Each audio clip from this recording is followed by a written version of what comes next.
संपूर्णानंद संस्कृत विश्वविद्यालय वाराणसी में रविवार को मिशन शक्ति के विशेष अभियान का उद्घाटन किया गया। इस अवसर पर कुलपति प्रोफेसर बिहारी लाल शर्मा ने योग साधना केंद्र में महिला उद्यमियों की सफलता की कहानियां विषय पर बतौर अध्यक्षीय उद्बोधन में कहा कि इस अभियान का उद्देश्य नारी सुरक्षा, नारी सम्मान और नारी स्वावलंबन को बढ़ावा देना है।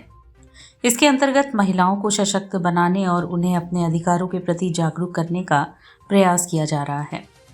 मुख्य अतिथि के रूप में पूजा दीक्षित, जनरल सेक्रेटरी, आर्य महिला पीजी कॉलेज एवं भाजपा के वरिष्ठ नेत्री ने कहा कि महिलाओं को सशक्त बनने के लिए शिक्षा और स्वावलंबन बहुत ज़रूरी है। भारत सरकार द्वारा चलाए जा रहे मिशन शक्ति अभियान महिलाओं के समस्या के समाधान, सेवा, सम्मान और सुरक्षा के लिए एक महत्वपूर्ण कदम है। इस अभियान का उद्देश्य महिलाओं को आत्मनिर्भर बनाना है और उन्हें समाज में सम्मान दिलाना है।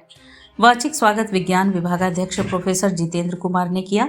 समन्वयक प्रोफेसर विद्या कुमारी चंद्रा, विभागाध्यक्ष आधुनिक भाषा एवं भाषा विज्ञान विभाग ने कार्यक्रम का संचालन करते हुए इस अभियान के तहत 5 दिसंबर 2025 तक विभिन्न कार्यक्रमों को आयोजन के संबंध में विस्तार से बताते हुए कहा कि जिनमें महिला सशक्तिकरण, सुरक्षा, सम्मान और स्वावलंबन पर केंद्रित कई कार्यक्रम शामिल हैं।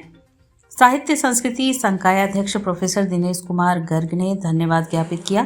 कार्यक्रम के प्रारंभ में वैदिक पौराणिक मंगलाचरण किया गया। दीप प्रज्वलन, मंचस्थ अतिथियों के द्वारा मां सरस्वती जी की प्रतिमा पर माल्यार्पण कर दीप प्रज्वलन किया गया। और भारत तभी विकसित हो सकता है जब इस देश की आधी आबादी पूर्णतया स्वावलंबी और शिक्षित हो, और इसलिए हमारी सोई हुई और खोई हुई शक्ति के जागरण के लिए नारी शक्ति का योगदान अत्यंत महत्वपूर्ण है।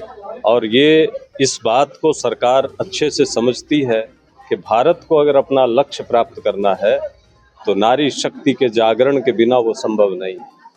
इसलिए हमें हर तरह से अपने समाज की कुरीतियों को, कुनीतियों को, बुराइयों को तोड़ते हुए नारी शक्ति के जागरण में अपना अहम योगदान देना चाहिए, जिससे भारत विकसित हो सके। सरकार का अहम कदम है कि हर बच्ची, हर महिला को घर घर तक उसको सुरक्षा प्रदान करना। मिशन शक्ति हमारे माननीय प्रधानमंत्री व आदरणीय योगी जी का बड़ा मिशन इसलिए है क्योंकि जो 2014 के पहले हमारी बेटियों के ऊपर इतना आत्मसंहार हुआ, एसिड अटैक्स होते थे, लड़कियां अपने आप को सुरक्षित महसूस नहीं करती थी, 7 बजे के बाद उनका घर से निकलना बंद हो जाता था। तो अगर सरकार को ये महसूस होने लगा कि जब तक हम एक समानता अपने पूरे देश में नहीं लाएंगे तो उनका सरकार में रहना आधा अधूरा रह जाएगा। प्रधानमंत्री जी का मुख्य उद्देश्य कि सबसे पहले बेटियों को सुरक्षा प्रदान करिए, उसके साथ आत्मनिर्भर बनाइए।